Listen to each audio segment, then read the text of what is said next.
The manner by which natural undead are formed is poorly understood. While great tragedy or innumerable numbers of death are stereotypical situations in which undead are formed, this does not explain the occasional lone skeleton or ghoul that may raise from a long-abandoned cemetery. Separate from any controlling necromancer, these undead, often alone instead of the more commonly seen horde of undead, have somehow come by some form of animus. While it is, albeit only vaguely understood, that an area that has experienced significant emotional malaise may give rise to undead, battlefields and plague-stricken towns being two examples, there is no such indication that this mechanism is what gives rise to lone undead. Is it simply due to the character or spirit of the former person somehow making the body more susceptible to undeath after it is vacated by its natural soul? Perhaps there is some greater force, a sentient, perhaps malevolent animus that occasionally manages to pry its way into forgotten graves and exploits the bodies of travelers that fatally lost their way. The relative danger of such lone undead being relatively insignificant compared to the many other dangers of the world, I doubt much research to be leveraged upon such an interesting topic. The Variations and Formation of Natural Undead by Yefan Dulaya. I was going to do the rune work for you anyway, Xander said. After all, you've given me some lessons on mana batteries already, so it's only fair. But if it also gets me more kisses, well, I'll rune up whatever you want. Speaking of, what exactly do you want me to rune up?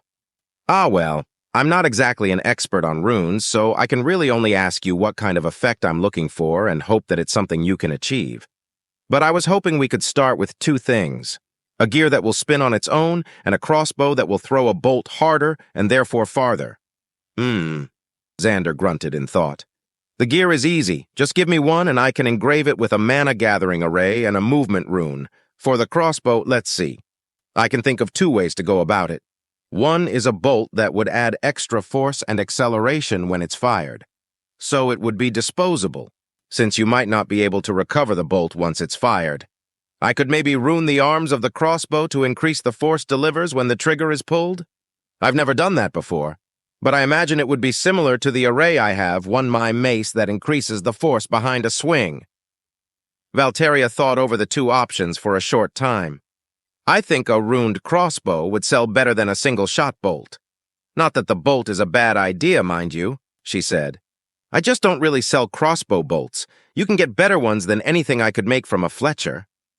That makes sense, Xander said with a nod. Let's do the cog first, and then we can work on the crossbow. Have you already got a gear I can engrave? Valteria agreed. Let me find one. She moved over to one of the workbenches. This one was positively littered with gears, cogs, and what looked to be partially assembled clocks or clockwork devices, and searched for a moment before picking one out. Can you do it on this one? She asked. Xander looked down at the roughly thumb-sized gear. Miniaturization was going to come in handy today. I ought to be able to, he told her. Hand it here and let's see. Holding the gear carefully in his hand, Xander looked closely at it as he carefully used his skills to engrave a mana-gathering array, and then a single movement rune on one side, connecting the two with a short line, which he now realized was very similar to a mana conduit. He could feel the gear struggling to turn in his grip now that the array was active. You might want to put it in a box or hang it some way, he said, still holding on tightly to the gear. Otherwise it might spin itself off the workbench and get lost, he explained. So it worked? Valteria said, curiously looking at the small cog in Xander's hand. Oh yeah, I can feel it trying to spin. I'm just holding it in place right now. Perfect, Valteria said excitedly. Here, let me get a piece of string to hang it from. Valteria moved to a different workbench. Xander was realizing that she seemed to know where everything was despite the chaos of the room, and rifled through a drawer before pulling out some string. Aha! She exclaimed as she held up the length of thread. Valteria walked back over to Xander, who carefully held the cog between his thumb and forefinger and threaded the string through the small hole in the center of the gear. Once she had hold of both ends of the thread, Xander let go of the gear and they both watched with interest, and the piece of metal began to spin on its own. Oh, I'm going to make such a good clock with this, Valteria enthused. Let me just tie this here, she said absently as she moved to the workbench covered in clock parts and tied the piece of string so that it was stretched between 2 points, the 2 points being a small hammer and a spanner. "There, that ought to hold it," she commented, watching the gear spin vainly on the table, pulling the string taut. "Now let's get to that crossbow," she said excitedly. "Do you have one already finished?" Xander asked. He noticed what looked to be a few crossbows hanging on the wall near the station he'd seen Jarrett working yesterday. "Of course, silly," she chided him. "I already told you that I sell crossbows. It wouldn't do to only have half-finished ones lying around if a customer walked in." As if summoned, a customer chose that moment to walk in, knocking briefly before letting themselves into the shop. Valteria straightened her back and called out, "Welcome to Valteria's Mechanics and Sundries. Is there anything I can help you find?"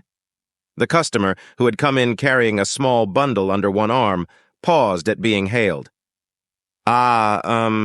Yes, I was told you're good with clocks," he asked.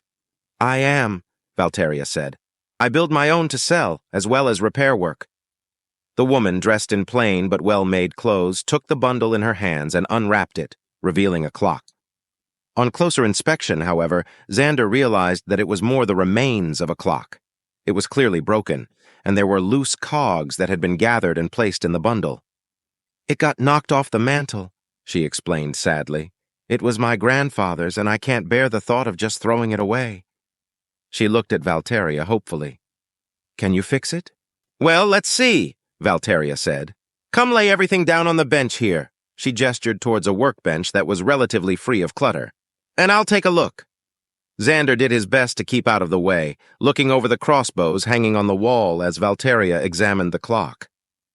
In only a short time, the small woman had determined that the winding mechanism had come apart, and that the arms needed to be fixed, both of which were things she was capable of remedying. The woman who'd brought the broken clock in thanked her profusely, promising to pay whatever price she wanted for the heirloom clock.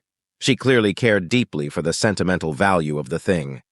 Once she and Valteria had settled on a price, Valteria took down the woman's name in her notebook and told her to come back in about a week.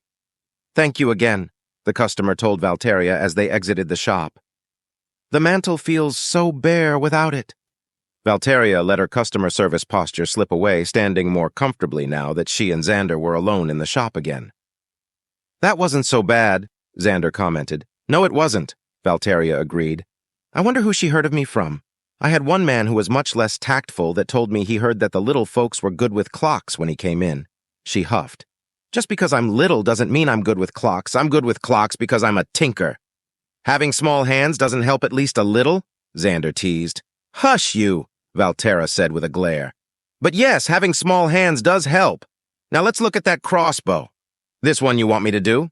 Xander asked, holding up the crossbow he'd been looking over. "Sure, that one's good enough." "All righty, let's get to it then." Xander placed the crossbow on the workbench and inspected it one more time as Valteria brought a stool over to sit next to him. It had a wooden body with steel arms and a crank-powered winch to pull back the braided bowstring and arms. "Right then," Xander said, leaning over the crossbow. He experimentally pulled the string back, watching how the arms flexed. He gave the string a firmer pull, all the way back this time, still watching the arms of the crossbow. Valteria interrupted his testing by exclaiming, "You can just pull the arms back like that?" in disbelief. "Hmm?" Xander asked, confused for a moment before realizing that it wasn't normal to be able to do that without some kind of strength enhancement. "Oh yeah, I can exert a lot of force with this body. You saw me manhandle your armor around, though I might have been able to do this even before. My class gave me a strength increase that scaled with level." "So, you've just been really careful with me?" she asked. "Essentially, yeah," Xander said nonchalantly. Xander watched as it dawned on Valteria that he could pick her up and snap her in half if he so desired. "Wow," she finally let out. "That doesn't make you uncomfortable, does it?" he asked, concerned. "Oh, no, don't worry," Valteria said quickly. "I just hadn't really realized how strong you really were. Which is silly, I know. We literally fought in an arena. I don't know why it didn't hit me until now." "Well, I promise to make sure to keep being really careful with you," Xander said. "Unless you ask me not to," he said in a flirtatious tone. "Oh, gods, I don't know if I could handle anything even approaching roughness from you after what I've seen, Valteria said. And stop teasing me so much. Fine, fine, I'm sorry, he apologized. It just love flustering you. It's so cute seeing you blush. Valteria huffed. Get to running before I smack you, she said, blushing. All right, all right. Xander held his hands up defensively to ward off any potential smacks. Getting back to work, he considered what he'd seen of the crossbow. He needed to increase the force with which they snapped back into their resting position after the trigger was pulled, so an array that detected movement forwards and applied the momentum-enhancing array should work. He'd need to apply it to both arms. Placing his hands on the crossbow arms, he began engraving the runes required for the task. Intelligence runes to detect the movement and allow mana to pass into the array that would enhance the momentum of the arms, and of course, the mana-gathering arrays themselves that would power the entire circuit. Valteria watched with interest as the runes appeared on the surface of the arms, one after another, connected to each other with a spidery web of engravings. It's so beautiful to watch, Valteria said softly. Xander grinned at her comment as he finished the first arm. It is satisfying to watch it all appear on the steel, isn't it? The second arm went just as smoothly, as Xander engraved an identical series of runes on it. Taking his hands off the crossbow, he conjured a bolt of wood with a steel head. Want to test it out? He asked, expectantly. Of course I do, Valteria responded excitedly. She paused. But I don't have any targets, and there's houses all around. Ah, you're right. I guess I got a bit ahead of myself, Xander said guiltily. Maybe we can go to the guild training area before we go to dinner? That would work. Yes, let's go to the training yard at the end of the day, Valteria said thoughtfully. So, now what? Xander asked. What do you normally do between customers? Normally I just tinker away, work on any personal projects I have going on or any orders I need to fill. I'll probably start work on the clock that lady brought in. I haven't got much else to do. Why don't you try fiddling with that mana battery you made and see if you can work out something to attach it to? Just ask me any questions you have. I can work and talk. Though considering you were so kind as to bring me a golem, I will probably be circling it and taking notes for a bit. Valteria made her way to Atlas and pulled out her sketchbook. That skill-based one you made is a mess. Half the gears don't even connect to anything. It just looks like it's clockwork. Okay, that sounds fine to me. What kind of things can I make that lightning mana will work with? Ah, right, I suppose you're not all that familiar with mana types. Mana that is attuned to a type wants to express itself as the element that it is in line with. So lightning mana becomes lightning, fire mana becomes flames, or sometimes just heat. Water mana into water, you get the gist. So what you want to do is create a device that can use the natural expression of that mana to its advantage. I see. I guess I need to go to the drawing board then. Xander stayed at the workbench where the crossbows were worked on, as it was mostly free of clutter. The mana would be expressed as lightning. That was just electricity, and there was so much that could be done with electricity. But what should he make? And more importantly, what did he have the functional knowledge to actually be able to make? He knew how a DC motor worked. Maybe he could make something that spins. And judging by the weakness of the core, he doubted that it would be capable of throwing actual bolts of lightning around. Static shocks seemed to be the limit of its power. So a small DC motor would probably work fine. Did he have magnets? He thought back to all the items he'd analyzed, going so far as to dig deeper into his status and pull up the list that Analyze provided. Aha! There it was, the flashlight with a magnetic base. He had everything he'd need to make a DC motor that would power a small fan blade. Completely useless to him, but perhaps something Valteria would enjoy.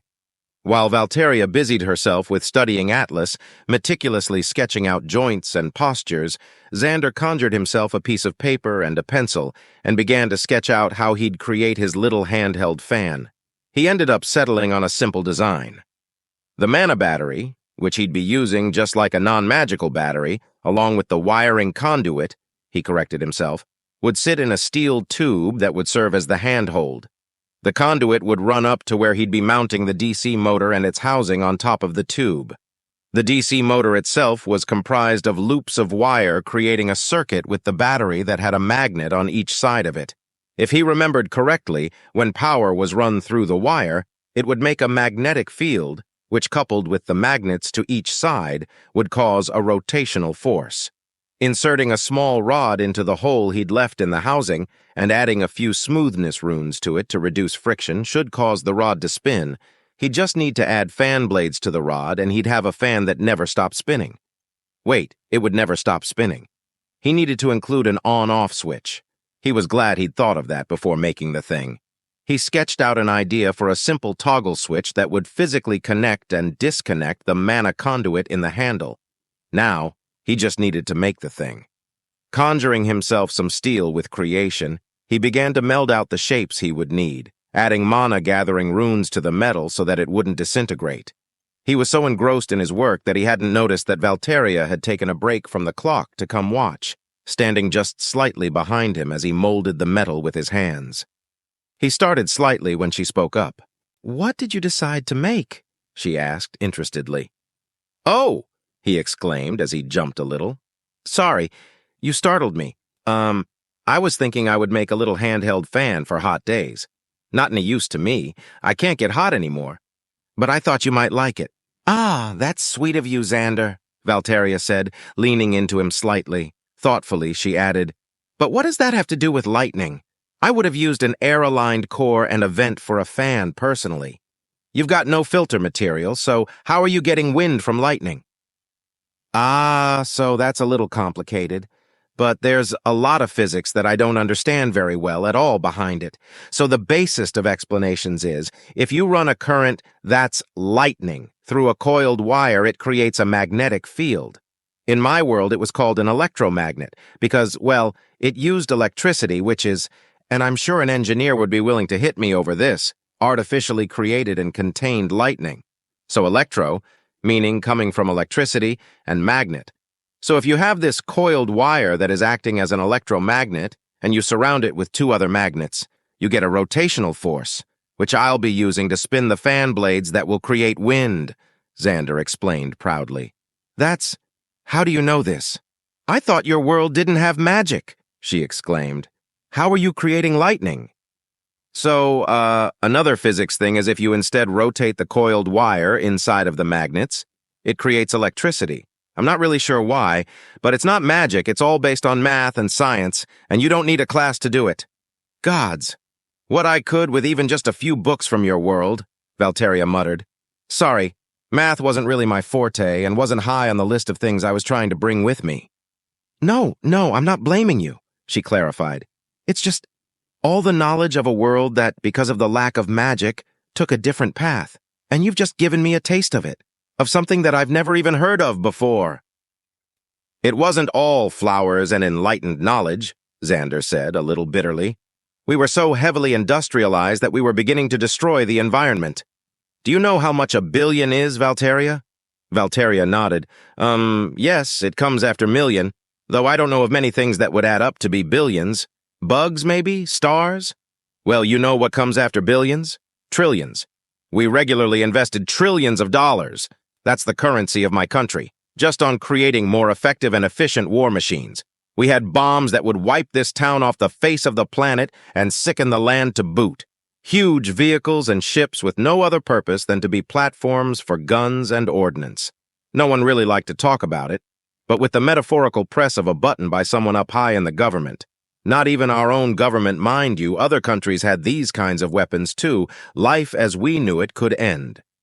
I think, in a lot of ways, despite the lower level of technology I've seen here, life is more sustainable in the long run. Magic fills in a lot of the gaps that would lower people's quality of life. Here you can cure someone's wounds in a single moment, even regrow someone's limbs. That was impossible back home.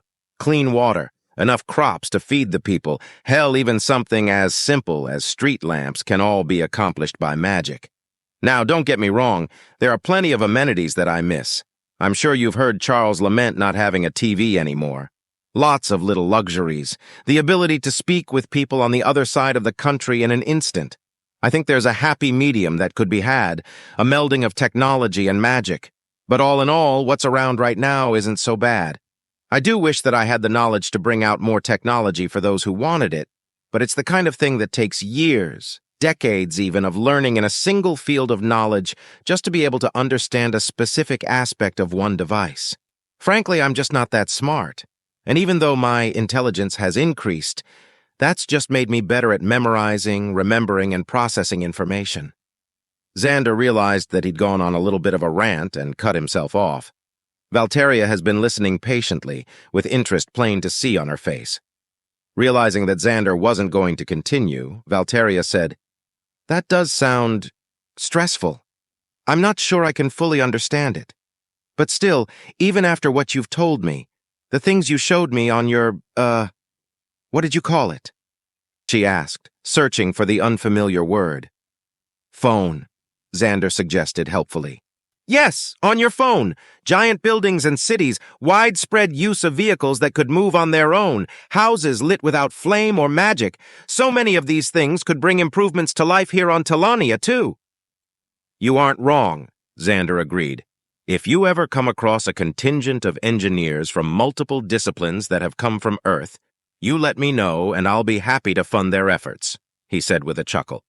"The real issue is that there was such a buildup of infrastructure required for all these things to work that it would be beyond massive to undertake. Not that I'm trying to discourage you," he added quickly. "If you want to try and change the world, create something new, I am all for it," he tacked on with a smirk. "Nothing's more attractive than a woman who wants to improve the world." Valteria snorted at his antics. "You have a very odd sense of what is attractive, Xander." "Beauty is in the eye of the beholder," he replied in a dramatic tone. Valteria rolled her eyes. "If you say so." Returning to the matter at hand, she asked, "Do you mind if I watch you assemble to pieces?" "Sure, I don't mind at all," he told her. Xander began to assemble all the separate pieces he'd created. Placing the mana battery in the tube, he connected it with silver wire to the toggle switch he'd placed in the tube body. Then he assembled the components for the motor in the housing he'd created and attached it to the toggle switch. Finally, he inserted the rod and fan blades into the motor. The last thing to do was to seal everything up to make sure it didn't come apart if it got dropped or that the fan blades would shoot themselves out of the motor. He held up the completed device and gave it a once-over. Perhaps a cage over the fan blades wouldn't be a bad idea considering they were made of steel. He wasn't sure how fast or with how much force the blades would be turning, but there was the potential for a nasty cut if one were to stick their finger in it. Valteria watched silently, doing her best not to disturb him. She didn't realize that she was still leaning into Xander. Not that Xander minded. He was enjoying the closeness. Mentally shaking off his errant thoughts, he got back to the cage for the fan blades, which he made of steel wire in a similar, though miniature, pattern to that of a traditional oscillating fan housing. "There we go," Xander said as he finished the last bit of wire on the cage. "Shall we see if it works?" "Of course," Valteria said, excited to see the final product in action. "You can't just let me watch you put it all together without showing me the end result." Xander chuckled at her excitement, saying, all right, here goes then." He flipped the toggle switch to the on position and was gratified to see the fan begin to spin. The cage was probably not a necessary addition considering the rate at which it was spinning, but it was still enough to put out a cooling stream of air. Valteria clapped, congratulating Xander. "Your very first mana battery-powered device. Congratulations!" If you love engaging stories like this, make sure to like, subscribe, and turn on notifications to stay updated with all the latest episodes from FY Stories.